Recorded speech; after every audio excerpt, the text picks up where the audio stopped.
ما في حدا. هون وصلنا لأشهر مكان داخل الحديقة اللي هو شوفوا دي طعمي الغزلان هلا رعبهم. هذا المكان الطبيعي اللي فيه كثير من الشلالات. تشوفوا عندهم هون سمك طازج. اجمل شيء في المعشوقيه هي الجلسات وسط الطبيعه مع الانهر وسط الطبيعه. تقعدوا في الغابه، هي الغابه طبعا منظر الغروب ما شاء الله.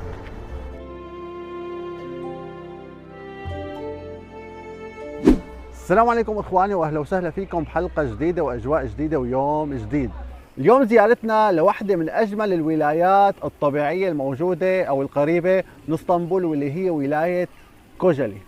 ولايه كوجالي بتبعد عن اسطنبول تقريبا ساعتين، وهي الولايه رقم 41 في تركيا. ولايه كثير حلوه فيها طبيعه رائعه. اغلبيه اللي موجودين باسطنبول بيطلعوا عليها لانه قريبه دائما من اسطنبول.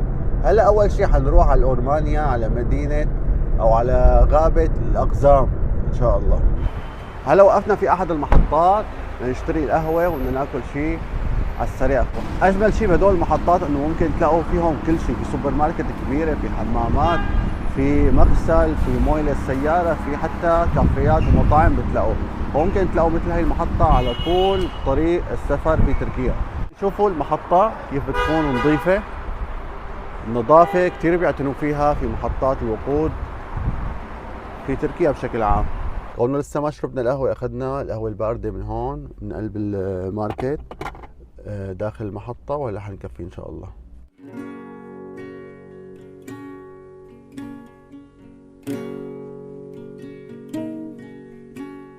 هلا وصلنا على الاوتوبارك الخاص بالاورمانيا. اجرة الاوتوبارك بياخذوا 25 ليرة والوقت مفتوح بكم. اخواني هلا نزلنا بدنا ندخل لداخل الحديقة ان شاء الله وارجيكم اياها.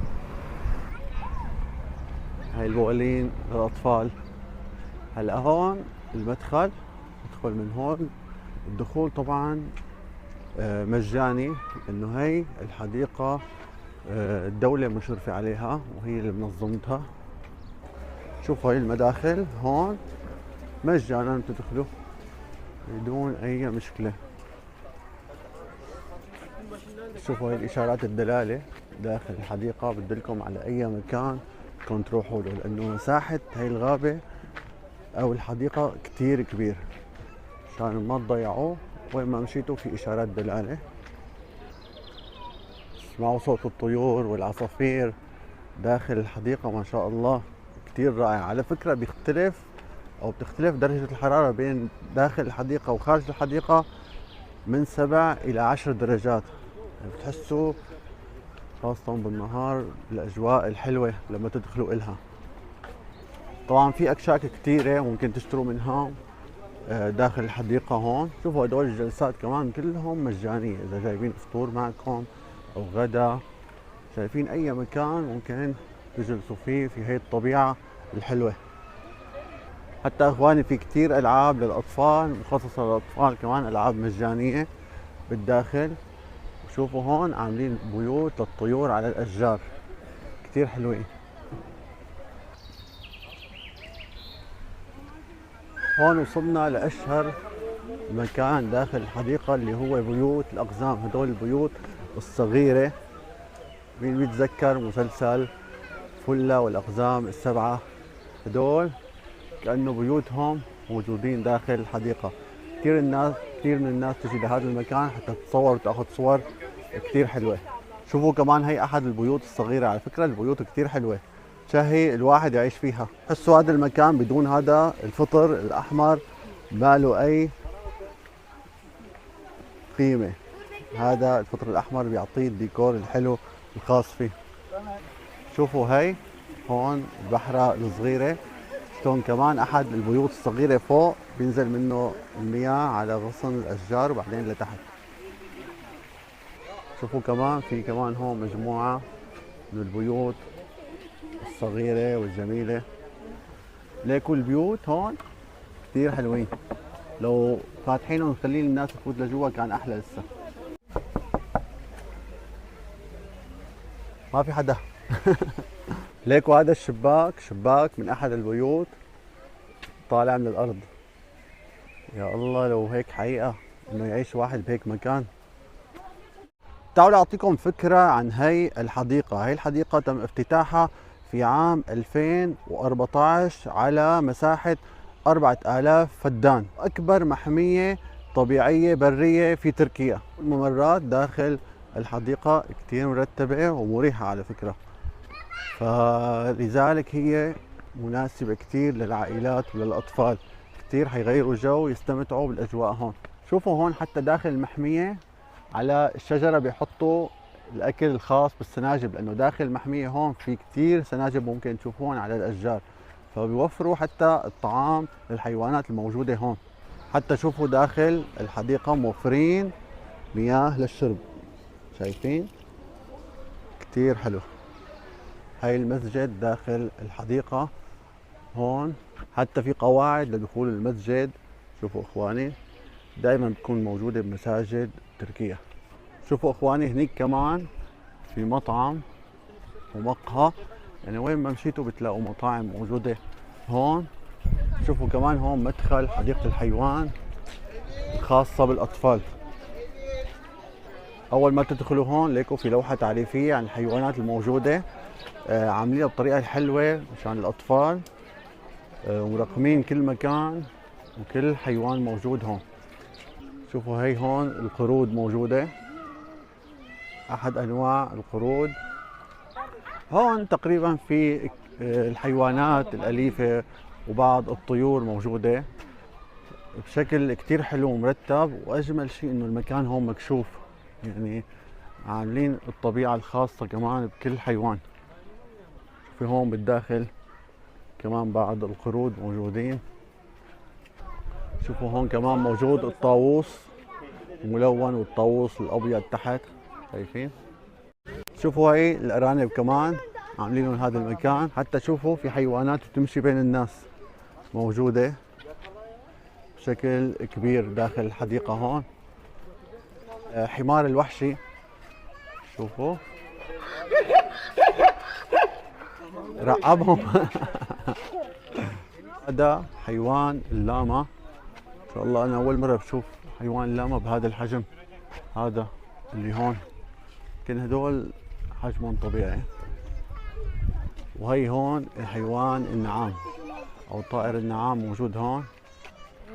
الاطفال كثير بيحبوه، ليكوا شلون. شوفوا حتى جوا موجود بيض النعام. ليكوا هذا الجمل الكبير كمان، ما شاء الله حجمه كثير كبير.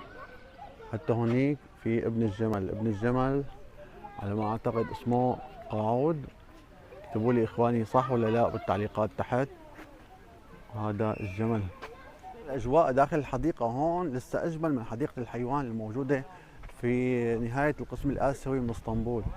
والاحلى شيء انه بهي الحديقه كل شيء مجانا، اي مكان تدخلوا له هو بيكون مجانا. شوفوا هذا المكان الحلو عاملينه للبط داخل الحديقه كمان، ونافوره في وسط البحيره. الصخره حقيقيه بس ما بعرف كيف حافرين قلبها خلينا تصير مثل الشلال هون. حتى من اهتمامهم الكبير بالحديقه شوفوا عاملين غرفه خاصه للاطفال الرضع مثل المولات. هي هون طائر البجع كمان. لمحبي رياضة الهايكنج هذا المكان كتير مناسب لهم. شوفوا بدي طعمي الغزلان هلا.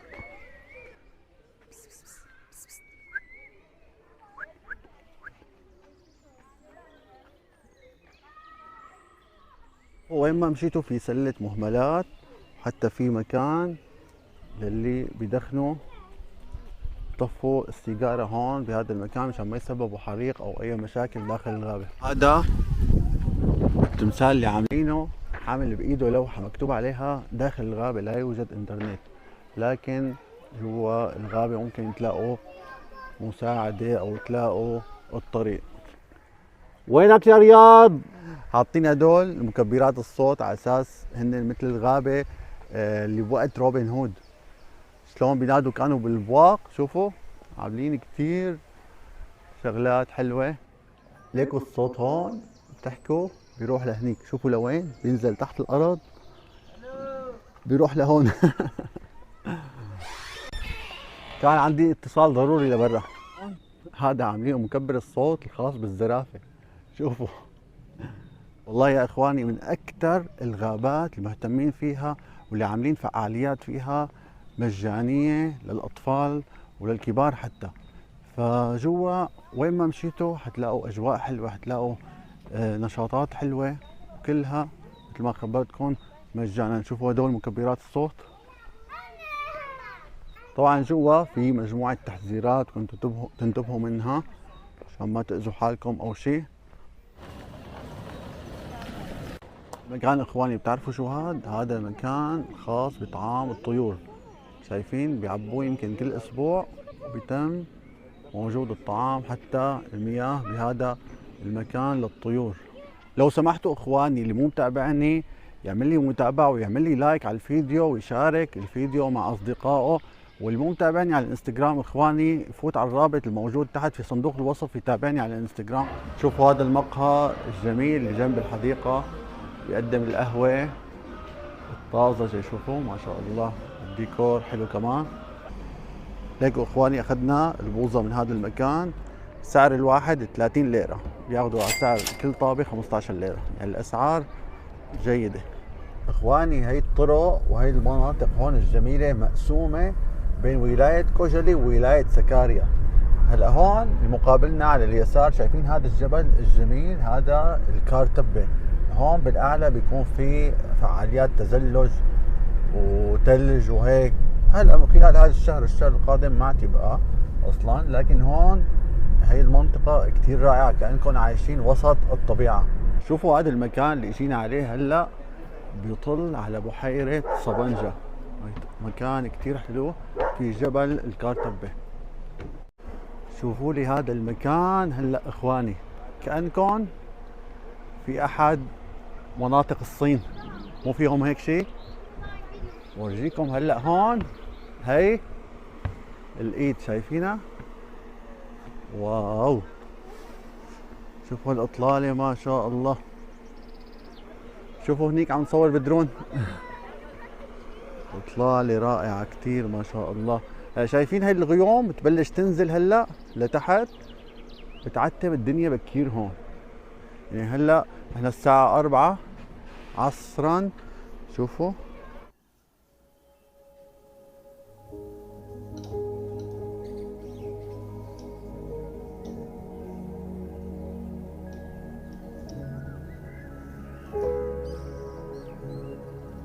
هذا المكان كتير رائع، لازم تزوروه وتاخذوا صور كتير حلوة خاصة بالدرون. شوفوا الأمطار بلشت تنزل، هذا المكان دائما بينزل فيه أمطار، حتى بعز الصيف ممكن ينزل أمطار.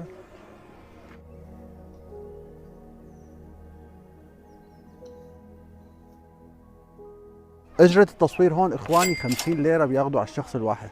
هون أي مطعم تطلعوا عليه ممكن تلاقوا جلسات كتير حلوة في مثل هذا المكان. شوفوا الجلسات شلون بتكون ما شاء الله. كفي هون هواء نظيف ما شاء الله اخواني. ونحن عم نصور كبسة المطر علينا بهذا المكان، فلذلك هلا حنطلع بالسيارة مباشرة مشان نكمل ان شاء الله.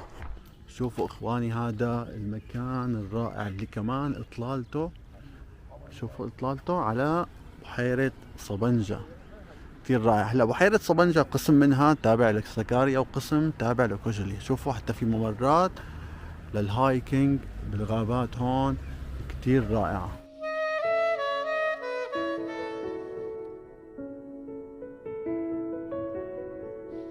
هلا اجينا لاشهر مكان المعشوقية. هذا المكان الطبيعي اللي فيه كثير من الشلالات والانهر. هدول الانهر بيجوا من فوق من الجبل، الثلج لما يذوب يبلشوا ينزلوا بهذا الوقت. المكان هون كثير رائع، المقاهي الموجودة فيه كثير حلوة كمان. المكان هون في محلات بيع التذكارات كمان، شايفين ممكن تاخذوا بعض التذكارات الخاصة بهذا المكان او العسل الطبيعي. شايفين هدول المحلات بيعوا العسل الطبيعي. هلا هذا المطعم كثير رائع ندخل عليه ورجيكم اياه. الجلسات فيه والشلال اللي موجود داخل المطعم كتير حلو وسط الطبيعة. شوفوا السمك عندهم بالمي، ممكن اذا بدكم تاخذوا سمك كمان تاخذوا مباشرة من عندهم طازج، بيكونوا يشووا لكم اياه. شوفوا لي هذا المكان وهذا الشلال ما شاء الله كثير رائع اخواني. هلا هون قاعدوا بيعملوا جلسات مباشرة هون، ولكن هلا ليكم سكرين. هلا هون على كامل النهر في مطاعم في مقاهي ممكن تجلسوا فيها. حتى شوفوا عندهم هون سمك طازج فورا بيطلعوه من هون على الشوي. هلا بصراحة المطاعم الموجودين على النهر هون كلهم اكلهم عادي، ما في مطعم يعني اكله بتحسوه عن جد واو، واسعارهم نوعا ما مرتفعة، يعني ما في مطعم رخيص. فلذلك انا ما حانصحكم باي شيء، ممكن تجلسوا باي مطعم موجود هون على النهر. شوفوا اخواني مثل هيك ممكن تاخذوه، هذا بينحط على البراد. طبعا انا بدي اخذ وحده، لازم متعود اي مكان بزوره لازم اخذ. شوفوا اخواني في كثير من الشغلات ممكن تاخذوها، في شغلات ممكن تحفروا اسمكم عليها كمان، رائعة. والاسعار عادية على فكرة، مو هاي الاسعار الغالية، كثير حلو. شوفوا اخذت هي انا مكتوب عليها معشوقية، كارطبة، صبنجة، وازميت، كل المناطق تقريبا اللي هون. في كثير من النشاطات ممكن تعملوها هون، خاصة هي السيارة او هي العربة السفاري، بياخذوا على الشخص 100 ليرة، بيعملوا تور ضمن المنطقة هون ضمن المعشوقية. وفي هدول دراجات اللي بيطلعوا على الجبل كمان ممكن تستأجروهم. افضل شيء لهذا المكان حتى تستمتعوا انكم تجوا لحالكم مو عن طريق جروب، بس تجوا عن طريق جروب رح تتقيدوا بالجروب. شوفوا لي هذا المطعم ما شاء الله رائع رائع كثير. شوفوا وسط الطبيعة، قعدوا في الغابة، هي الغابة طبيعية طبعا، عاملين بداخلها مطعم كثير حلو. شوفوا جلساته. طبعا لما تجوا على معشوقية عن طريق جروب سياحي ما حيودوكم للمطاعم والمقاهي اللي مثل هاي، ممكن يودوكم لبعض الامور الرئيسية. شوفوا هذا المكان اللي قعدنا فيه اخواني، هذا اسم المطعم، هاي المنيو تبعهم. هنشوف الاسعار عندهم. ليكو ستيك 259 ليرة، سجق مشوي 159، كفتة 280، شيش طاووق 149. شايفين هي الاسعار. ليكو هي المشاوي مشكلة، شوفوا الصحن 345. طبعا يعني اذا الصورة حاطينها هيك فكيف على الواقع الله اعلم. على كل هي المطاعم موجودة هون، شايفين هي الاسعار اخواني. اخواني اجمل شيء في المعشوقية هي الجلسات وسط الطبيعة مع الانهر الباردة. المي الموجودة هون هي موية ثلج. بعد اشهر من هلا بحطوا حتى طاولات داخل الانهر هون ممكن تجلس فيها، لكن هلا ما فيك تستحمل برودة المي الموجودة هون بسبب ذوبان الثلوج في الكارتبة ونزولها في هي الانهار. يا اهلا وسهلا بالرياض، والله نورتنا. شوفوا هون مية الشرب بشو بيحطوها؟ بالفخار. دراسات كثير اكدت انه مية الشرب بالفخار هو اكثر شيء صحيا، يعني الفخار للمي صحي بشكل كثير كبير. هلا خلينا نجرب المي. يا عيني بسم الله، يا عين بعد هالتعب المي الباردة. كل اللي بيجوا سياحة على تركيا بيمشوا كثير ما بيحسوا، بيكونوا ببلدهم مو متعودين على المشي، لكن بس يجوا على تركيا او على اسطنبول بيمشوا كثير بدون ما يحسوا او يشعروا الوقت، بيمشوا مسافات طويلة لانه هون كله اسواق وكله مشي، والمناخ هون بيكون ملائم للمشي، بعكس غير دول مثل دول الخليج ما فيك تتمشى فيها، خاصة بالصيف بيكون درجة الحرارة كثير مرتفعة. ليكو اول شيء بجيبوا هذا الصوص، وهذا صوص كمان، اللبن والخبز والعيران. لما يجي الاكل عم ناكل خبز. بس هاد شو عم يسوي هون؟ كيف واصل لهون ما بعرف. ما برد؟ هلا وصلنا الغداء، قلنا حنطلب شيء طاووق احسن ما نجرب شيء ثاني ما يكون طيب. ما شاء الله. فهلا بقينا الطعمه، حنجرب الطعمه هلا ونشوف. والله يا اخواني الدجاج طلع طيب. البطاطا غطوها بهذا الصوص، شايفينه؟ الصوص شايفينه ها؟ بتعرفوا اللبنه نفس طعمه اللبنه تماما. لكن اخواني تفاجأت بالدجاج عندهم عن جد طيب. حسب التعليقات انا شفت التعليقات كثير سلبيه، فقلت هلا شو ما طلبت رح انزعج، لكن الدجاج عندهم ماشي حاله. وانا هلا خلصنا غدا وقت فاتوره علينا 348 ليره بالاكل متوسط واقل من المتوسط. السعر عادي تقريبا.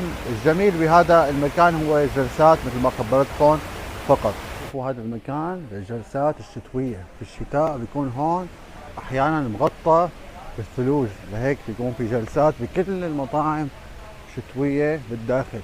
هون في نشاطات كثير ممكن تقوموا فيها مثل المرجوحه العملاقه وحتى الزيب لاين. ما بنصحكم تجوا لهون في عطله نهايه الاسبوع، سبت او احد لا تجوا، بيكون في ازدحام كبير. تعالوا باي يوم ثاني بيكون في هدوء وبيكون في اجواء كثير حلوه. هلا اجينا لاجمل مكان موجود في ولايه كوجلي اللي هو خليج ازميت الرائع. شوفوا هذا هو الخليج، كثير حلو، من اجمل المناطق الموجوده في ولايه كوجلي. هذا الخليج طبعا بيتفرع عن البحر وفي مواصلات بتكون من هدول المحطات توصل للطرف الاخر. طبعا هون في ازميت في كثير من المقاهي على البحر، جلساتهم كثير رائعه واجواءهم حلوه كثير واسعارهم كمان رخيصه. شوفوا هون الاجواء رائعه كثير. في هون بائعين كمان موجود. في هون شايفين هدول السفن اللي على اليسار، هدول السفن بيضلوا ثابتين بهذا المكان، هن بداخلهم في مطاعم، اغلبيتهم مطاعم سمك شايفين، لكن حلوين كثير. ممكن نجربوا عندهم اكل السمك. اكل السمك عندهم بيكون طازج، انا ما جربتهم بصراحه لكن بيقولوا عنهم انهم مناح. شوفوا الجلسات هون اخواني كمان كثير رائعه. وحلات البوظه خاصه هلا بالصيف تلاقوه هون باي مكان. التجول هون على الساحل، على ساحل الخليج كثير حلو. شوفوا اخواني هذا المكان ممكن السباحه فيه كمان مع منظر الغروب، ما شاء الله رائع. لسه الواقع اجمل من الكاميرا اخواني. في كثير اشخاص مخيمين هون او معهم الكرفان الخاص بالتخييم بهذا المكان، فلقيت مسموح هذا الشيء. شوفوا كثير من الاشخاص معهم الكرفانات. هذا الكرفان على فكره كثير منتشر هلا في تركيا، عم ينتشر بشكل كبير. هي بعد كورونا بلش ينشهر وينتشر بشكل اكبر بعيدا عن السكن بالابنيه. الموج عالي بيوصل للطريق القريب من البحر هون بالاوتوباك، فالسيارات تضطر تمشي داخل المي. شايفين لانه هذا الشط هون ميته بتوصل لهون احيانا فبتغطيه بالمياه. حتى شوفوا اخواني ممكن اللي معهم كراسي وطاولات يقعدوا مباشرة على الشط. شوفوا الشط على العشب، متخيلين اخواني هذا الشيء؟ رغم انه الشط هون ليكوا العشب الموجود بالارض. خليج ازميت اخواني بيتفرع عن بحر مرمرة، فهو قسم من بحر مرمرة يوصل لهون. هلا نحن في نهاية هذا الخليج. المنطقة المقابلة هنيك كمان تابعة لولاية كوجلي، وهي هون في ولاية كوجلي كمان. تخيلوا يا اخواني هذا جسر للمشاة، فيه طريق للبسكليتات وطريق للمشاة. شوفوا حتى فيه درج كهربائي هلا ما نطلع عليه. هذا الجسر اخواني للميتورات، في لون الميتورات يطلعوا عليه. شوفوا حلو كثير اخواني. بتلاقوا العازفين باي منطقة بتروحوا لها بيغنوا اغاني خاصة بالمنطقة.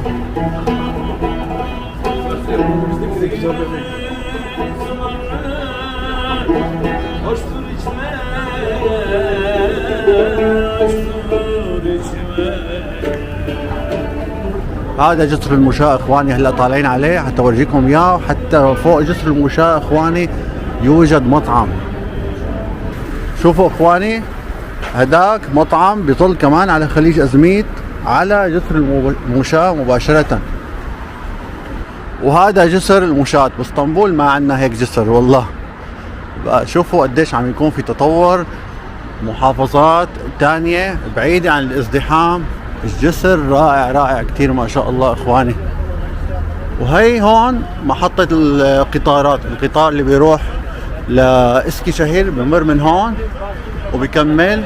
اخواني هي طريق الترام اللي موجود في ولاية كوجالي، هاي المحطات الخاصة فيه. الاجواء الليلية كمان هون كتير حلوة اخواني. اخواني شوفوا الاجواء الليلية، المقاهي، الازدحام هون. هذا هون اسمه شارع الجمهورية في كوجالي، ما شاء الله شارع كتير حلو وراقي وهادئ. فيه كتير ناس بتلاقوا كمان موجودين في ايام العطلة، بينزلوا لهذا الشارع بيسهروا هون، بيضلوا لفترات طويلة. في كتير من المقاهي والاجواء الحلوة الموجودة هون. شارع بغداد الموجود في اسطنبول بيشابه شارع الجمهورية الموجود هون في كوجالي تقريبا. كل الشوارع بتلاقوا هالإنارة الحلوة، الأجواء الحلوة كمان. فإذا اجيتوا لهون وضليتوا هون بأحد الفنادق القريبة ممكن تتمشوا وتتجولوا بهي المنطقة. إخواني من ساحل خليج أزميت بتنتهي جولتنا لليوم، بتمنى تنال إعجابكم. لا تنسونا من الاشتراك والدعاء، ونشوفكم إن شاء الله بجولات قادمة، والسلام.